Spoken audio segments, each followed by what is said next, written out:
Hi foodies, Assalamualaikum. Welcome back to my channel. This is Pushpo from Pushpo's recipe. আজ আমি আপনাদের খুবই জনপ্রিয় একটি রেসিপি ডাবের পুডিং তৈরি করে দেখাবো। এটা কিন্তু ফেসবুক ইউটিউবে বেশ জনপ্রিয়, কারণ এটা দেখতে যেমন সুন্দর, খেতেও ভীষণ সুস্বাদু। রেসিপিটি মূলত থাইল্যান্ডের, তবে সারা বিশ্বে এর বেশ জনপ্রিয়তা পেয়েছে।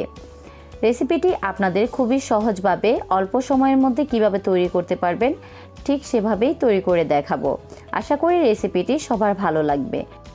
ডাবের পুডিংটা তৈরি করার জন্য অবশ্যই একটি মোটা শাঁসযুক্ত ডাব নেওয়ার চেষ্টা করবেন, তাহলে সুন্দর ডিজাইন করে ডাবটা তৈরি করতে পারবেন। এখানে আমি বিভিন্ন নজেল দিয়ে ডাবের শাঁসটা কেটে নিয়েছি। শাঁসটা উঠিয়ে আমি কুকি কাটার নজেল দিয়ে কেটেছি। এবার একটি পাত্র নিয়েছি, পাত্রের মধ্যে 2 কাপ ডাবের পানি দিয়ে দিচ্ছি। এখন এর মধ্যে অ্যাড করে দিচ্ছি 1/3 কাপ চিনি। চিনিটা আপনারা নারকেলের পানির মিষ্টি বুঝে তারপরে অ্যাড করবেন। সর্বশেষ এর মধ্যে দিয়ে দিচ্ছি 1 টেবিল চামচ পরিমাণের agar agar powder. Agar agar পাউডারটা আপনারা বাজারের যে কোনো সুপার শপে পেয়ে যাবেন। আর একটা জিনিস লক্ষ্য রাখবেন, এখানে কিন্তু আমি 2 কাপ পানির মধ্যে 1 টেবিল চামচ পরিমাণের আগার আগার পাউডার দিয়েছি। এর থেকে বেশি দিলে জেলিটা শক্ত হয়ে যাবে, আর এর থেকে কম দিলে জেলিটা নরম হয়ে যাবে। তাই অবশ্যই ডাবের পানির পরিমাপ বুঝে তারপর আপনাদেরকে আগার আগার পাউডারটা দিতে হবে।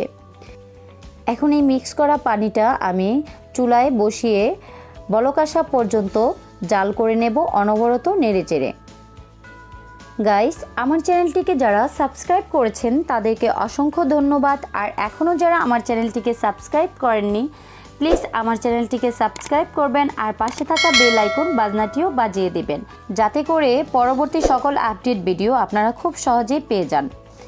ডাবের পানির মিশ্রণটা আমার বলকে এসে পড়েছে। এটা আমার 5 থেকে 6 মিনিটের মতো সময় লেগেছে। এখন এটা আমি নামিয়ে নিচ্ছি। যে পাত্রে ডাবের পুডিংটা আমি সেট করব, সেই পাত্রের মধ্যে সবটুকু ডাবের পানি আমি ঢেলে নিচ্ছি। এটা গরম থাকা অবস্থায় খুব দ্রুত ঢেলে নিতে হবে।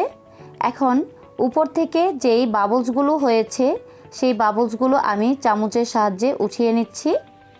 এতে করে ডাবের পুডিংটা খুবই স্মুথ হবে। এবার ডাবের শাঁসগুলো এর মধ্যে দিয়ে দিচ্ছি। আর ডাবের শাঁসগুলোর ডিজাইন আপনারা চাইলে লম্বা লম্বা চিকন চিকন করেও নিতে পারেন, আবার চাইলে কুড়িয়েও নিতে পারেন। এগুলো এখন আমি সেট হওয়া পর্যন্ত এভাবেই রেখে দেব। পুডিংটা আমার 20 মিনিটের মধ্যেই সেট হয়ে গিয়েছে। তারপর আমি এটা নরমাল ফ্রিজে 2 থেকে 3 ঘন্টার জন্য রেখে দিয়েছি।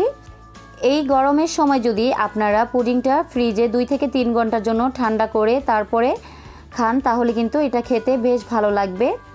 পুডিংটার চারদিকে ছুরি দিয়ে ঘুরিয়ে তারপর এভাবে উপর করলেই কিন্তু পুডিংটা নেমে আসবে। এবার আমি উল্টে দেখিয়ে দিচ্ছি। দেখুন ভিউয়ার্স, এটা দেখতে কতটা সুন্দর হয়েছে, খেতে কিন্তু বেশ সুস্বাদু।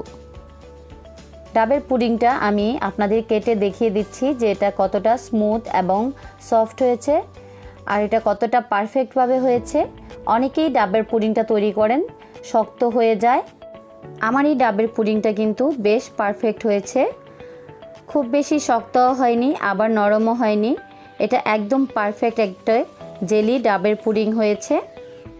এবার কিন্তু বেশ গরমের মধ্যে চলে এসেছে মাহে রমজান। মাহে রমজানে সারাদিন রোজা রাখার পর ইফতারির সময় একটু রিফ্রেশের জন্য এরকম ঠান্ডা ঠান্ডা ডাবের পুডিংয়ের 1 টুকরা ডাবের পুডিংই কিন্তু যথেষ্ট।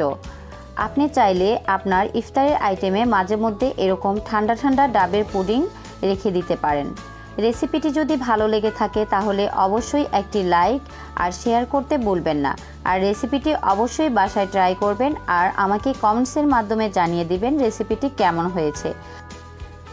আজ এ পর্যন্তই আমি বিদায় নিচ্ছি। আপনারা ভালো থাকুন, সুস্থ থাকুন। আবারও কোনো নতুন ভিডিও নিয়ে আপনাদের সামনে হাজির হব। আল্লাহ হাফেজ। আসসালামু আলাইকুম।